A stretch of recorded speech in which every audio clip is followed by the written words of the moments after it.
Hey folks, so today we're going to talk about how to serve some static HTML files using Node.js. So I have here, I created a new folder called my Node app, and I happen to put my HTML files inside a folder called public and then my image inside a folder called image. So this aspect of it is pretty standard. We've talked about setting up your file system in a way such a way that it's structured and everything is separated into directories that are appropriate. So if we take a look at this index page, it looks a little something like this. We've got two images. This is an image from the web, so the image is being taken. Actually, the source, if you do inspect element, is from Wikimedia. And this image is actually from my local folder right there. We've got a link to the About page that takes you back to the home page. So this is what our regular HTML site looks like, and we're gonna learn how to get it working with Node.js, right? Which is what the assignment is, how to convert your website to working with Node.js. So I have here this tutorial, which I'll give you access to in the video. And it walks you through how to serve static files. So again, I have here my HTML documents, right? Just usual. Part of the assignment is to create a 404 page. So I've gone ahead and created that, but for now it's not being served. It's not linked anywhere. There's no way, without a server running, there's no way for us to access that page unless we actually go to 404.html, right? So if I were to do that, you'd be able to see it. But we're not doing that just yet. Just so you know that I did create this HTML file. This is what it looks like. And for this example, I'm using internal CSS. You should be using external CSS, and so you're going to have to do a little more figuring out as to how to do that. It'll be very similar to the way we link images, and so I'll do the example of the image here, and we'll get to that in just a moment. So let me go ahead and create a new file. So I have this new file here.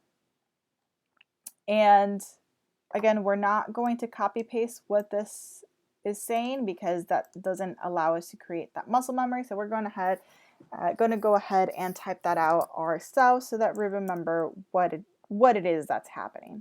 So if we remember, the HTTP module allows us to create a server. And we're not getting that color coding, so let me save this. And I'm going to save it as server.js. And now we've got that color code going. And we're going to say fs equals require fs. And so if you don't know what this is happening, so we have here a comma saying, hey, this is whatever we're defining here, they're going to be variables. So I have a variable HTTP and a variable fs separated by a comma. The alternative to doing that is to just have a semicolon here and then have this as a var as well. Don't forget our semicolon. So here I'll say HTTP module allows us to create a server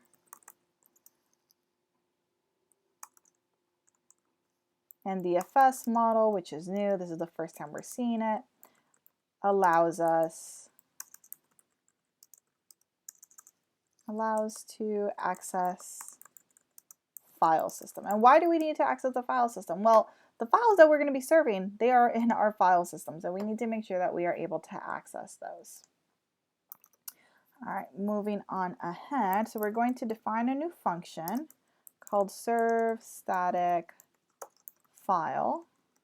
It's going to take in 4 parameters.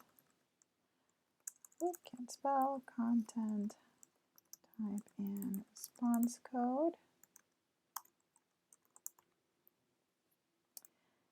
All right, so the first thing we're doing is we're seeing if there's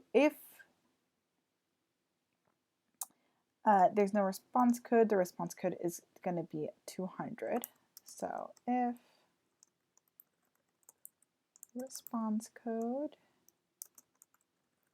equals 200. I'm changing the syntax from the minimalized syntax that they're using to what we're a little more accustomed to. It's a little more verbose, but we know where everything is. We have our curly braces so that we know what belongs to what. And so even if it's a little verbose, that's fine. We want to make sure that we know what's going on. All right, so now we're going to use that FS module that I talked about, and we're going to use read file __ dir name plus path. And notice that path is an argument that's getting passed into the function. But what is dir name, right? So Sublime, which is the editor that I'm using, puts it in blue. And I haven't defined it, which means dir name is a keyword, right? So read file is a function is a keyword, var is a keyword, require is a function, and path is white because path is a variable that has been defined up here. So what is this dir name? What's going on here? So if we scroll down a little bit, we see that dir name will resolve to the directory with the executing script resides in. Interesting. Okay, so my server.js is inside a folder called my Node app. So dir name is going to be the whole path that leads to here. This happens to be in my desktop inside a folder called Node, so it's going to go to /desktop or /user / my username /desktop / my Node app.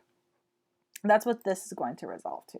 So I can assume that moving forward, right, because I have this dir name, by appending the path, it's going to be relative to where this server is, right? So for example, my file here is going to be, when I access the files here, it's going to be /public / whatever else, right? Because they become relative links. So that's good to know. So let's go back, and actually before we do that, let's add a comment here. So __ dir name resolves to the path where this file lives. All right, so we've got that. And then read file takes in a function as well. So we've got a callback function, error, data.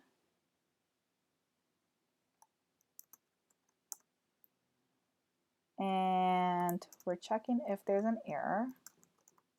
And if there is some type of error, we're going to include in our header that there was an internal server error. So if you remember, the error code 500 is that something happened with the server. We don't necessarily know what.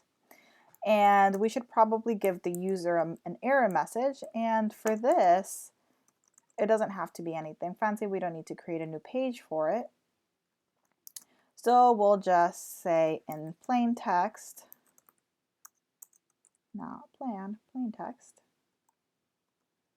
that there was an error. So if you remember res.end, you can actually write something and tell the client that the connection is over, that they've received all of the information, right? Instead of doing res.write and res.end, you can just say res.end with the content. So we're going to say error 500 internal server error. All right, so we've got this so far. Don't forget our semicolon here. This whole thing is still a single function call. There happens to be a callback function inside it. Notice that this is an anonymous function. There is no name associated with it, so there is no way for us to call it individually outside of here. So, all right, this is what happens if there is an error. So what happens if there's not an error? So git tell browser there was an internal server error. All right, otherwise we know that it works. So we want to do res.writehead and we need to know what content it is that we are going to be doing, right? So first we got to give it the response code. That's part of the argument here. So we give it that response code, right? So here we said 500. Here we're going to give it whatever that response code was. And then we're going to give it the content type. And we do have a content type variable here. So we want to make sure that we use that because maybe it's going to be plain text. Maybe it's going to be HTML. It could be an image. It could be lots of things. So we want to make sure that we are using that appropriately. And we also want to actually send the data over. So you'll see we have the data that's coming over from this callback function.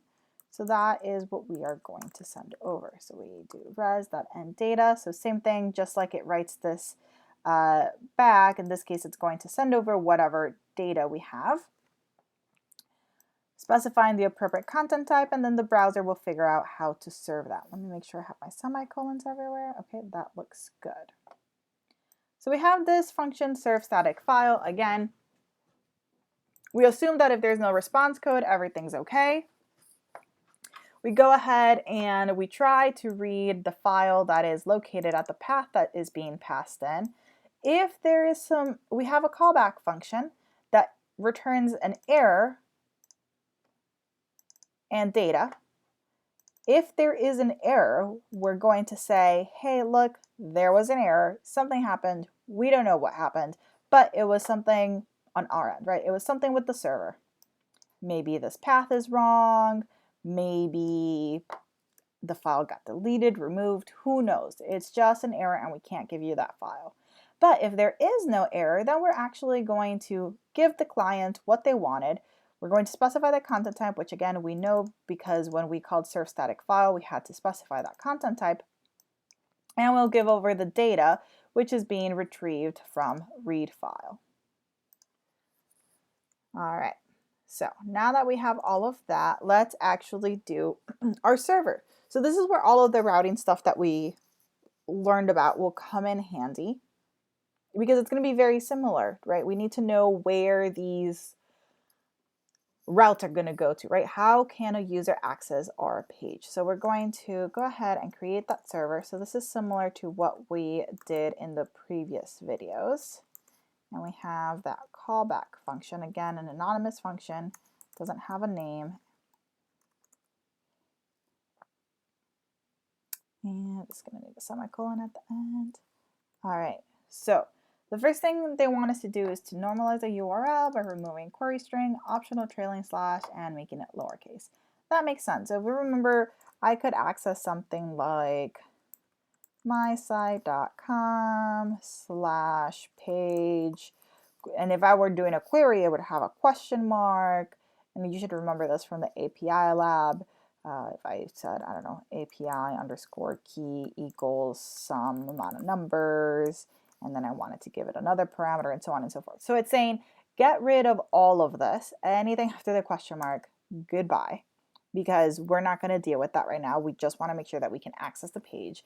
We're going to make sure that this is all lowercase because if someone types in /page, we want to make sure that it doesn't give us an error, right? So in the previous video, I said, if you only have it, it is case sensitive. So if someone were to type page instead of page, it will error out. So by making everything lowercase, we avoid that conundrum. So let's go ahead and do that. So our request is going to have a URL. So remember, we were using that in the previous video as well. And the replace function takes in what to replace, and this is actually a regular expression. Regular expressions are lifesavers. They make things much easier. They look really weird, and it's hard to remember what it is that they are doing.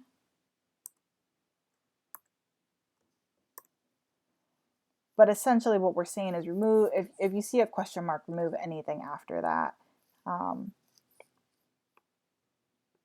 We're just putting that inside a regular expression so that it does that matching, right? So it says, you know, if there's anything, notice that we do have to do escaping, right? So here we're saying, look for this actual character, right? Look for these actual characters. Look for the actual question mark. So that's what those are doing. They're doing escaping. And we're saying, okay, so find anything after this question mark, or that if there's any query string or any trailing slashes, get rid of them and replace them with nothing. Right? We just want to leave it with nothing. Just want to get rid of them. And then we're going to take all of that string and we're going to do to lowercase so that everything is lowercase. And we're done with that. And here we have a switch case or a switch statement.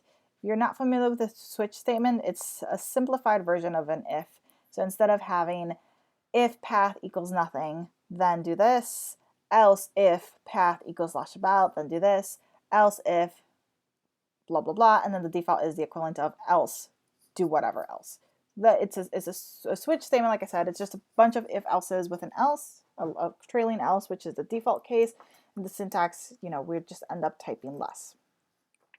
So the path that we're going to be matching on, remember, now that we've replaced all of the query string and we removed the trailing slash and everything is lowercase, the path that we're going to be matching on is what the user would type when they do mysite.html, mysite.com/home or index or whatever, or about.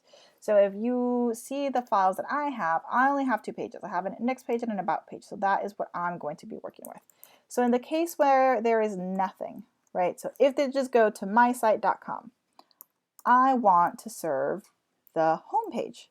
So I'm going to call my serve static file function, going to give it this response here.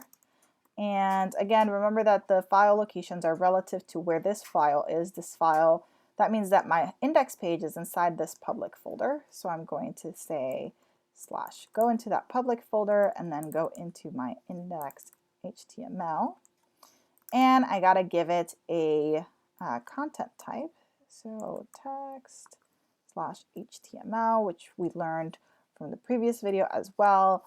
That's how you tell it that it's an HTML. And you need this break here so that your switch statement knows that this case is over and your switch statement therefore is done executing. The other case I want to do is, what if they actually say /index, right? Then I want to do the same thing here. Excuse me. So I'll say, okay, in case they go to /index, I want to make sure that they also get that correctly or are able to access it. My last case is I have a /about. And so it's going to be very similar, right? The only thing that's going to change is that I am serving the about.html. And the last thing that we need to do is we need to have a default case. So what happens if it's not blank, if it's not index, and it's not about? We need to have a default case so that our server doesn't break. So what we're going to do, again, very similar, but the thing that we're going to serve this time is the 404 HTML page. And so notice that for these guys, I didn't give them response codes, right? Because I assume if I'm not getting a response code, then everything's fine. I'm just going to leave it as 200. But in this case, if they are reaching a 404, then I need to let the client know as a server that, hey, the status code of this call is a 404, something went wrong.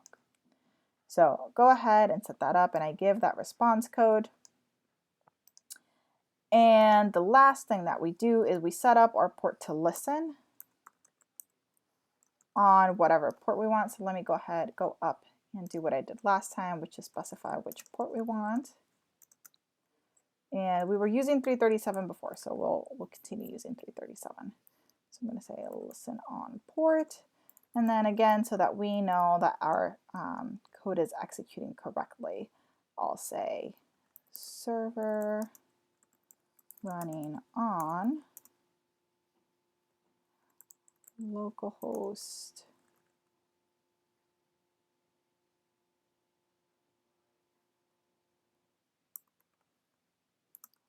plus port.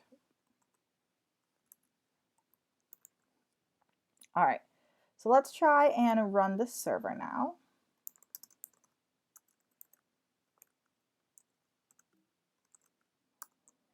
So remember, we run it with node and then the file name. So we've got this running here. So I should be able to go to localhost 1337 and getting an error. So the first thing, it's sending me straight to not found. All right, so let's see if this index work. Index works. So that is fine. Does my about work? All right, my about works and my index works. My nothing does not work. So that is a bit strange. What if I just do the dot slash? Okay, well, alrighty then. The other thing we want to make sure is that one, and we'll get to that debugging in just a moment. So we saw that index works. I want to make sure, so something's happening with my image here. It's not loading. All right, if I click the about, does that work? No, it does not. All right, so there's a couple things going on here. So let's try and figure out what is happening. So to fix our image, so it looks here like they actually have a case for an image here, which means we need to actually serve all of our images individually. So my home page is getting this image from image/getsalbil. So I want to make sure that I get that address. So let me go over here and add that case. Oh, this should be in quotes. And I'm going to, again, similar, call my static file, but instead it's going to be /public/image/getsalbil.jpg. So let's kill our server and see if that fixes our image. Oop, I did something wrong. Oh, the calling goes afterwards. Okay, so let's go back to our index page. Still no image there. Okay, so what is going on? Oh, we probably need the slash there. So we're gonna kill the server again, run that, refresh, there we go, we have our image. So super important that we have that slash here, that we're adding that. Which makes me wonder if I do this then, instead of just leaving that blank, will accessing just this work? There we go, figured it out. All right, so it's trying to access nothing, but we still need that / by itself. So now it works when I go to nothing, it goes when I go to index, right? They're the same. And it works for my about. But if we see, our link is still broken, right? The home page worked.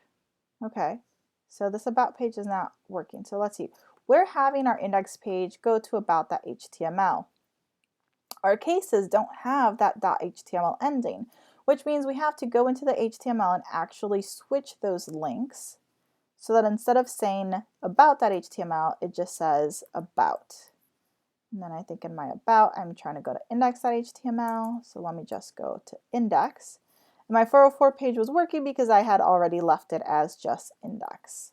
So have to make those couple changes.